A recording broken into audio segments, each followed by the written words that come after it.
আজিজুর রহমান পেশায় রিকশাচালক এ ব্যক্তি 15ই আগস্ট গিয়েছিলেন ধানমন্ডির 32 নম্বরে বঙ্গবন্ধু শেখ মুজিবুর রহমানের প্রতি শ্রদ্ধা জানাতে, কিন্তু মারধর করে তাকে তুলে দেয়া হয় পুলিশের হাতে। আজিজুরকে মারধরের ছবি ছড়ায় সামাজিক যোগাযোগ মাধ্যমে।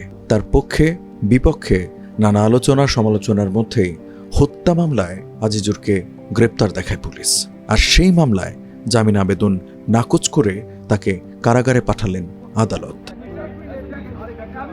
16ই আগস্ট শনিবার আজিজুরকে জুলাই আন্দোলনের সময় হত্যা চেষ্টা মামলায় কারাগারে পাঠানোর আদেশ দেন ঢাকা মেট্রোপলিটন ম্যাজিস্ট্রেট আদালতের বিচারক ইশরাত জেনিফার জেরিন। তদন্ত কর্মকর্তা ধানমন্ডি থানার উপপরিদর্শক মোহাম্মদ তৌহিদুর রহমানের আবেদনে এই সিদ্ধান্ত নেন তিনি। পুলিশের আবেদনে উল্লেখ করা হয়, আজিজুরের বিরুদ্ধে মামলার ঘটনায় জড়িত থাকার প্রমাণ পাওয়া গেছে এবং তাকে জিজ্ঞাসাবাদের জন্য আটক রাখা প্রয়োজন। আজিজুরের আইনজীবী ফারজানা ইয়াসমিন রাখি জানান, জামিনের আবেদন করা হলেও তাতে সাড়া দেননি বিচারক। পুলিশের যুক্তি মেনে তার মক্কেলকে পাঠানো হয়েছে কারাগারে।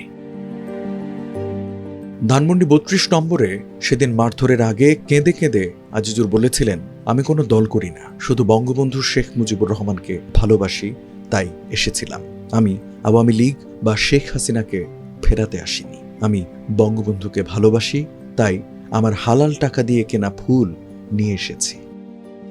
যে হত্যা চেষ্টা মামলায় আজিজুরকে কারাগারে পাঠানো হলো, সেই মামলার বিবরণীতে বলা হয়েছে, জুলাই আন্দোলন চলাকালে গত বছরের 4 আগস্ট রাজধানীর ধানমন্ডি থানাধীন নিউ মার্কেট থেকে সায়েন্স ল্যাব এলাকার মিছিলের সঙ্গে যাচ্ছিলেন আরিফুল ইসলাম।